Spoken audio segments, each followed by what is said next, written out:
சூப்பரான ஒரு lunch menu தாங்க பார்க்க போகிறோம். என்னென்னு பார்த்தலாம். ஒயிட் ரைஸ், காரசாரமான ஸ்பைசியான பொட்டேட்டோ ஃப்ரை, கூடவே ஒரு சூப்பரான எம்மியான ஒரு ரசம்.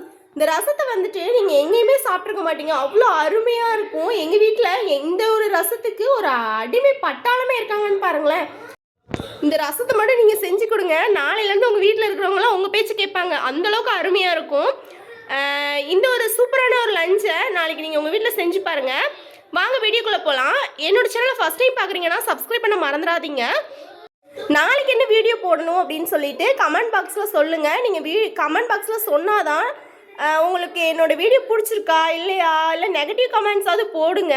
நீங்கள் என்ன இப்படி பண்ணுறீங்க அப்படி பண்ணுறீங்க அப்படின்னு சொன்னால் கூட உங்களோட ஒரு சப்போர்ட் எனக்கு கிடைக்கிது அப்படிங்கிற ஒரு மன நிறைவோட நெக்ஸ்ட் வீடியோவோட நான் வருவேன்.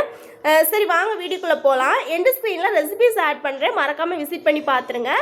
ஓகே வாங்க. எத்தனை டைம் வாங்கன்னு சொல்கிறீங்கன்னு தானே பார்க்குறீங்க. சரி வாங்க இந்த டைம் உண்மையாகவே வீடியோக்குள்ளே போயிடலாம்.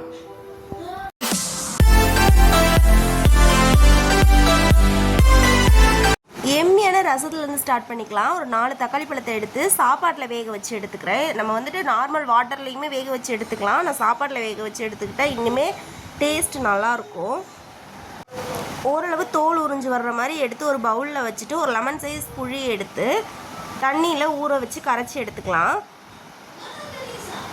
அதை ஒரு ஓரமாக கரைச்சி வச்சுட்டு நம்ம அந்த தக்காளி பழத்தோட ஒரு 2 கைப்பிடி அளவு, 1.5லேருந்து 2 கைப்பிடி அளவு மல்லி இலை, ஃப்ரெஷ்ஷான மல்லி இலையாக இருக்கணும். கருவேப்பிலையும் ஃப்ரெஷ்ஷாக இருந்தால் மஸ்ட்டு, பட் என்கிட்ட ஃப்ரெஷ்ஷாக இல்லாதனால காஞ்சது சேர்த்துருக்கேன். கூடவே 1/2 ஸ்பூன் மஞ்சள் தூள், 3/4 ஸ்பூன் வத்தல் தூள், மல்லித்தூள் 1 ஸ்பூன், இவ்வளவும் சேர்த்து ஃபுல்லாகவே நல்லா மசிச்சு விட்டுக்கலாம். கூடவே காயப்பொடி வந்துட்டு ஒரு 2லேருந்து 3 பிஞ்ச் வந்து சேர்த்துக்கலாம். சேர்த்து நல்லா நம்மளால் எந்த அளவுக்கு அழுத்தம் கொடுத்து பிசைய முடியுமோ அந்த அளவுக்கு அழுத்தம் கொடுத்து பிசைஞ்சுக்கணும். எதுக்காக அப்படின்னா அந்த மல்லி இலை தக்காளி பழத்தில் இருக்கிற அந்த எசன்ஸ் இறங்குறதுக்காக.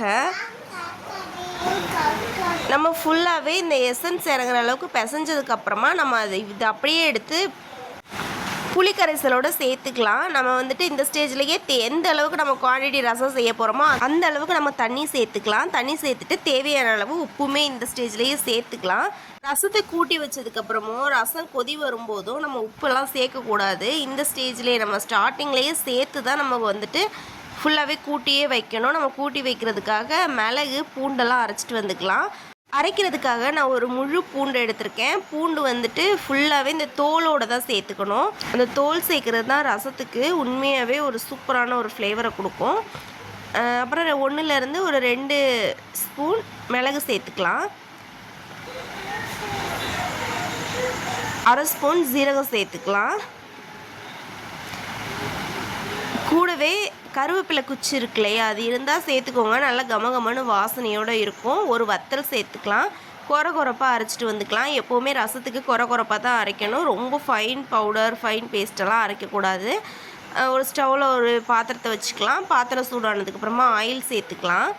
ஆயில் சூடானதுக்கப்புறமா கடுகு, வத்தல், கருவேப்பிலை இவ்வளோத்தையுமே சேர்த்துக்கலாம். இந்த வத்தல்லாம் வந்துட்டு ஒரு மாதிரி பொன்னிறமாக வரும். அது நமக்கு தனியாக தெரியும், ஒரு மாதிரி நெடி ஏறுற மாதிரி இருக்கும். அந்த டயத்தில் நம்ம அரைச்சி வச்சு விழுத சேர்த்துக்கலாம். நம்ம சேர்த்து ஒரு 5 நிமிஷத்துலேருந்து 10 நிமிஷத்துக்குள்ளாடியே சிம்மில் வச்சு தான் சேர்த்துக்கணும். அந்த ரசத்தோடைய ஃப்ளேவர் வந்துட்டு நமக்கு எடுத்து கொடுக்க ஆரம்பிக்கும். அந்த பச்சை வாசம் எல்லாமே போய் நம்ம வீட்டில் ரசம் கமகமன்னு அந்த வாசனை வர ஆரம்பிக்கும். அந்த டயத்தில் நம்ம புளி கரைசலை சேர்த்துக்கணும். இது ஃபுல்லாகவே நல்லா மிக்ஸ் பண்ணிவிட்டு, இது வந்துட்டு ப்ராசஸில் இருக்கும்போது லைட்டாக மிக்ஸ் பண்ணிட்டு தான் இருக்கணும், ஏன்னா அடி பிடிச்சிரும். இந்த ஸ்டேஜில் நம்ம கரைச்சி வச்சுருக்கிற புளி கரைசலை சேர்த்துக்கலாம். அவ்வளோதாங்க, ஒரு பர்ஃபெக்டான ஒரு ரசம் ரெசிபி முடிஞ்சுது.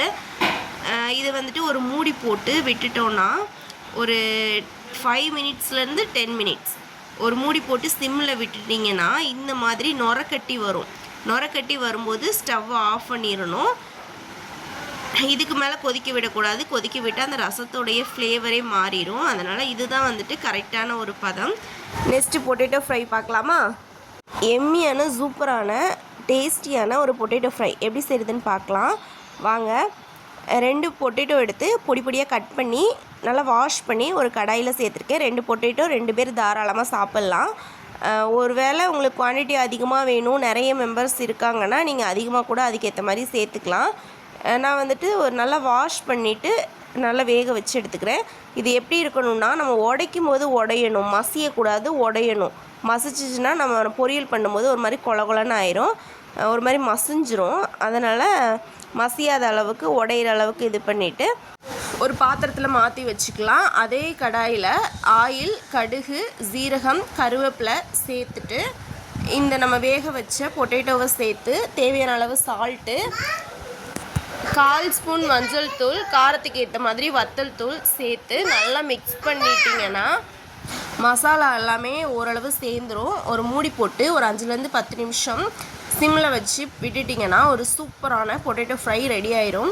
கண்டிப்பாக நீங்களும் உங்கள் வீட்டில் ட்ரை பண்ணி பாருங்கள். இந்த மாதிரி ஈஸியான டேஸ்டான ரெசிபிக்கு என்னோட சேனலை சப்ஸ்கிரைப் பண்ண மறந்துடாதீங்க. ஓகே, டாடா, பாய்.